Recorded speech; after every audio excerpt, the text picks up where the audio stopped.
Hello दोस्तों, welcome back to Sindhi रसोई। सबसे पहले सिंधी रसोई के तरफ से सिंधी रसोई के सभी व्यूअर्स को हैप्पी थदरी। दोस्तों, थदरी पे हम सभी के घर पे ये मीठी टिक्की तो ज़रूर बनती है, लेकिन हम सभी में से बहुत सारे लोगों को ये टिक्की बनाने में ना काफ़ी परेशानी आती है। किन की टिक्कियाँ कच्ची रह जाती हैं तो किन की टूट जाती हैं। चलो आज सारे प्रॉब्लम का सॉल्यूशन हम इसी वीडियो में देखेंगे। तो यहाँ पे मैंने एक मिक्सिंग बोल में 1 कप मैदा और 1 कप गेहूं का आटा डाला है। आप चाहो तो खाली गेहूं के आटे से भी मीठी टिक्कियाँ बना सकते हो। और जो कप था ना मेरा, ये 250 ml का है। अब इसमें मैंने डाला 1 कड़छी मेल्टेड देसी घी। टिक्की में अगर दोगे घी का मोयन तो स्वाद हो जाएगा कई गुना ज़्यादा। अगर आप घी अफोर्ड नहीं कर सकते हो तो आप रिफाइन ऑयल से भी मोयन लगा सकते हो, लेकिन घी वाली टिक्कियाँ ना ज़्यादा स्वादिष्ट लगती हैं। अब देखो, इस तरीके से थोड़ा सा आटा लिया, इसे अपने हाथों में मुट्ठी बना के होल्ड किया है। अभी देखो ये बिखर रहा है ना, ये प्रॉपर बाइंड नहीं हो रहा है, तो इसमें थोड़ा सा घी और जाएगा। बट ध्यान रहे, इस टाइम पे घी बिल्कुल ध्यान से डालना। मैंने सिर्फ यहाँ पे 1 टेबल स्पून घी डाला है, मतलब 1/4 कड़छी, आधी कड़छी से भी आधा।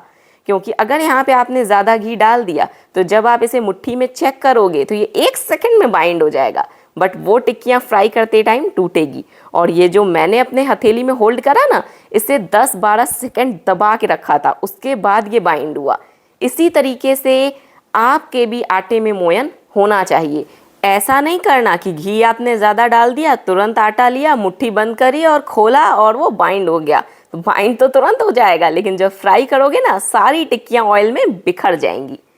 अब इसमें मैंने डाला आधा छोटा चम्मच छोटी इलायची का पाउडर, और यहाँ पे मैंने 200 ग्राम गुड़ और 1 कड़छी चीनी को 1 कड़छी पानी में भिगो के रख दिया था, जब तक कि गुड़ बढ़िया से मेल्ट नहीं हो गया। अगर आपके पास टाइम नहीं है ना तो आप इसे गर्म कर लेना, फिर थोड़ा ठंडा होने देना। जब अच्छे से ठंडा हो जाए उसके बाद इसे डो नीड करने के लिए यूज़ करना। सादे पानी से यहाँ पे हम आटा नहीं लगाएंगे, थोड़ा थोड़ा करके ये पानी डालेंगे और यहाँ पे इसका कड़क डो लगाएंगे, जैसे हम कोकी का आटा लगाते हैं। ये देखो, एक साथ भर के ना ये पानी मत डालना। रोटी के जैसा आटा नहीं चाहिए हमें चाहिए कोकी के जैसा आटा। दोस्तों, मैं आपको छोटी छोटी टिप्स बता रही हूँ। अगर इसके बाद आपकी टिक्की खराब होगी ना, तो फिर तो आपने वीडियो ज़रूर स्किप करके ही देखा होगा, क्योंकि मुझे नहीं लगता कि आज का वीडियो देखने के बाद आप सब में से किसी की भी टिक्कियाँ टूटेंगी, बिखरेंगी या कच्ची रह जाएंगी। ये देखो, डो देख रहे हो कितना खस्ता है। इसी तरीके से डो आपने भी लगाना है, बिल्कुल भी डो गीला नहीं होना चाहिए। और ये जो पानी बचा है ना, इससे हम और आटा सान के और टिक्कियाँ बना सकते हैं। मैं आपको फ़िलहाल थोड़ी टिक्की बना के दिखा रही हूँ। इतने आटे में से ना 12 से 13 टिक्कियाँ बनेंगी, और ये टोटल अगर आप पानी यूज़ करोगे तो आपकी 24 टिक्कियाँ निकलेंगी। 5 मिनट के लिए आटे को रेस्ट देना है। 5 मिनट हो गया है, एक बार वापस से मैंने आटे को नीड करा। ये देखो, वापस इसे ऐसे अच्छे से नीड कर रही हूँ ताकि ये थोड़ा स्मूथ हो जाए। अब मैं इसमें से 3 बिल्कुल बड़े साइज़ के पेड़े बनाऊंगी।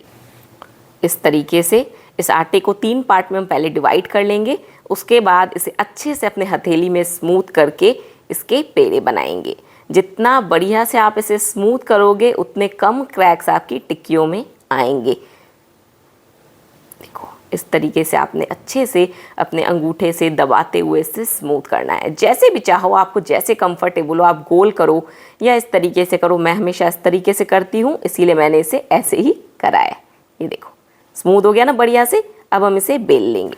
कभी दोस्तों, अगर आपकी लोई स्मूथ ना हो ना, बेलते वक्त वो चारों तरफ से टूटे, तो क्या करना, एक बार उसे बेलना, फिर उसे वापस से लोई बना लेना। उसके बाद जब बेलोगे ना, तो आपका जो रोटी है वो बिल्कुल प्रॉपर तरीके से रोल होगी, वो बिखरेगी नहीं। देखो, यहाँ पे मैंने रोटी को 1/4 इंच की थिकनेस में बेला है।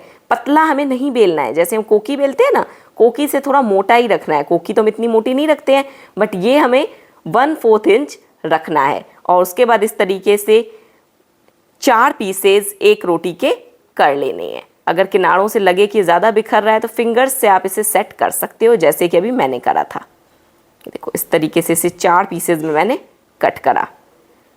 टोटल यहाँ पे मेरी 12 टिक्कियाँ बनेंगी और जैसा कि मैंने बताया, आप टोटल पानी से डबल आटा, मतलब मैंने 2 कप आटे की बनाई है, आप 4 कप आटे की टिक्कियाँ बनाओगे तो आपकी 24 टिक्कियाँ बन जाएगी। अब देखो, मैं यहाँ पे आपको गलत और सही दोनों प्रोसेस बताऊंगी।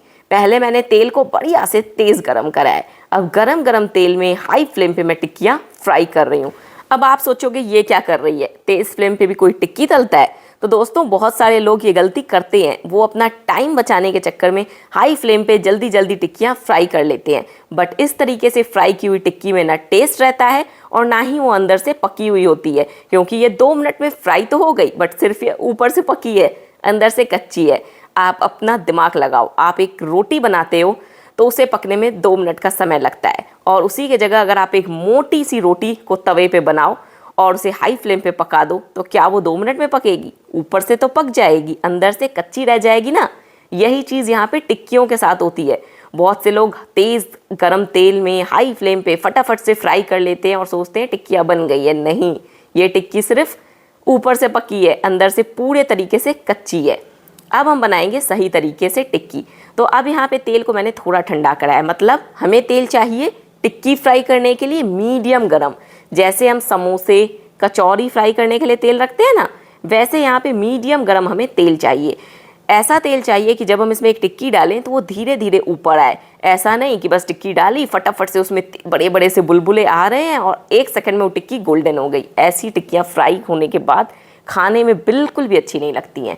अब गैस की फ्लेम को भी मैंने रखा है बिल्कुल लो। टिक्कियों को मैंने डाला ही है लो फ्लेम पे। मीडियम गरम तेल आपने करना है, गैस की फ्लेम को लो करना है और लो फ्लेम पे इस तरीके से टिक्कियों को फ्राई करना है और बिल्कुल धीरे से इसे 2 मिनट के बाद पलटना है, जैसे कि मैं पलट रही हूँ। देखो, किनारे पे लाके इस तरीके से पलटना है। जल्दबाजी बिल्कुल भी ना करें, क्योंकि ये बहुत सॉफ्ट होती है। जल्दी जल्दी करोगे ना, जल्दी जल्दी आप इसे पलटोगे तो टिक्कियाँ यहीं पे टूट जाएंगी। ये देखो, 2 मिनट हो गया, फिर से मैं इसे पलट रही हूँ। अब आप देख सकते हो टिक्की में हल्का हल्का गोल्डनिश कलर आना स्टार्ट हो गया है। तो अब मैं गैस की फ्लेम को करूँगी मीडियम हाई। अभी भी हम फ्लेम फुल हाई नहीं करेंगे, क्योंकि टिक्कियाँ कभी भी हाई फ्लेम पे फ्राई होने के बाद अच्छी नहीं बनती हैं। पहले हमने इसे लो फ्लेम पे फ्राई करना है। जब इसमें हल्का गोल्डन कलर आ जाए उसके बाद गैस की फ्लेम को हाई और लो के बीच में, यानी कि मीडियम फ्लेम में सेट करना है। उसके बाद मीडियम फ्लेम पे से इसी तरीके से तलना है और हर बार टिक्की पलटते समय इसे धीरे धीरे किनारे से लाके ही टर्न करना है और एक बार में ऑयल में 3 से 4 टिक्की से ज़्यादा ना डालें। टिक्कियाँ जितनी फैली हुई रहेंगी ना ऑयल में, उतना आपको इसे पलटने में आसानी होगी। ये देखो कितना अच्छा इसमें गोल्डन कलर आया है ना। अभी आप सोच रहे हो कि ये तो बिल्कुल हल्का गोल्डन कलर आने तक इसने फ्राई करा है। तो दोस्तों, टिक्की काफ़ी देर गर्म होती है, अभी ये अपना कलर ले लेगी। जितनी देर ये गर्म रहेगी ना, इसका कलर प्रॉपर गोल्डन आ जाएगा। तो इससे ज़्यादा डार्क टिक्कियाँ कभी भी फ्राई ना करें। फिर से हम इसमें टिक्कियाँ डालेंगे। ध्यान से देखो तेल कितना गर्म है, छोटे छोटे से इसमें बुलबुले आ रहे हैं। बिल्कुल समोसे कचौड़ी की तरह तेल यहाँ पे मैंने गर्म रखा है और गैस की फ्लेम भी यहाँ पे मैंने बिल्कुल लो रखी है। अगर आपको लगे कि तेल अब बिल्कुल ही ठंडा हो गया है तो तेल को फिर से मीडियम गर्म कर लेना, टिक्कियाँ डालना, गैस की फ्लेम को बिल्कुल लो कर देना और जब दोनों तरफ से इसमें हल्का गोल्डन कलर आ जाए उसके बाद गैस की फ्लेम को मीडियम हाई करना और फिर मीडियम हाई फ्लेम पे टिक्कियों को फ्राई करना। एक बैच टिक्की का फ्राई होने में तकरीबन 8 से 10 मिनट का समय लगता है।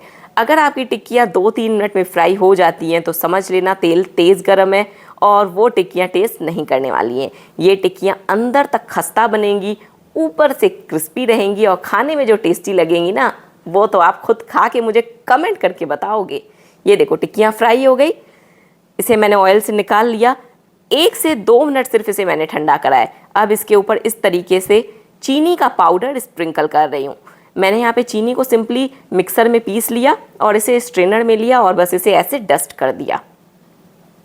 ये देखो लास्ट बैच की टिक्कियाँ भी हमारी फ्राई हो गई हैं, हल्का हल्का गोल्डन कलर आ गया है ना।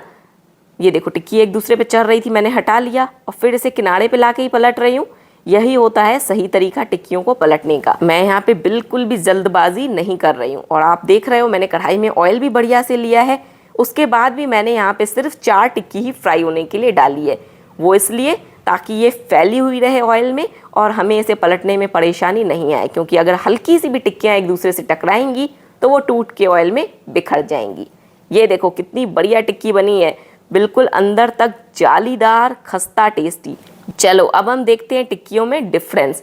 ये है हमारी हाई फ्लेम पे तली हुई टिक्की, अंदर से इसका टेक्सचर देखो। और ये है बढ़िया से लो फ्लेम पे तली हुई टिक्की, साइज में भी डबल हुई है, अंदर इसमें परतें भी खुल गई हैं और ये खस्ता भी बनी है। इसे जब आप खाओगे ना तो आपको इतना मज़ा आएगा कि आप बहुत सारी टिक्कियाँ बनाना चाहोगे। और जब इस टिक्की को खाओगे तो आपको ये टिक्की उतनी टेस्टी नहीं लगेगी। खाने में वो भी सॉफ्ट लगेगी क्योंकि वो अंदर से कच्ची है, बट लेकिन टेस्टी नहीं लगेगी। तो अब दोस्तों मैंने आपको छोटी छोटी टिप्स और ट्रिक्स के साथ मीठी टिक्कियाँ बनाना सिखाया है। इसे आप स्टोर करके 1 से 2 महीने तक रख सकते हो। अगर आपने इसके अंदर घी का मोयन दिया है तो ये बिल्कुल भी ख़राब नहीं होगी। लेकिन अगर आपने इसमें रिफाइन का मोयन दिया है तो आप इसे 15-20 दिन से ज़्यादा रख के मत खाना, वरना टिक्कियों में स्मेल आ जाएगी। जो एक रखे हुए चीज़ में स्मेल आ जाती है ना, हम किसी चीज़ को ज़्यादा दिन रख के खाते हैं, वैसी स्मेल आएगी। बाकी ख़राब नहीं होगी बट स्मेल आ जाएगी। तो अगर घी का मोयन देते हो तो 2 महीने स्टोर करना, रिफाइन का मोयन देते हो तो 15 से 20 दिन में टिक्की को कंज्यूम कर लेना। तो रेसिपी कैसी लगी कमेंट सेक्शन में लिख के ज़रूर बताओ। वीडियो पसंद आई हो तो प्लीज़ चैनल को सब्सक्राइब करो, वीडियो को लाइक करो। तो मिलते हैं एक और रेसिपी के साथ, तब तक के लिए बाय बाय।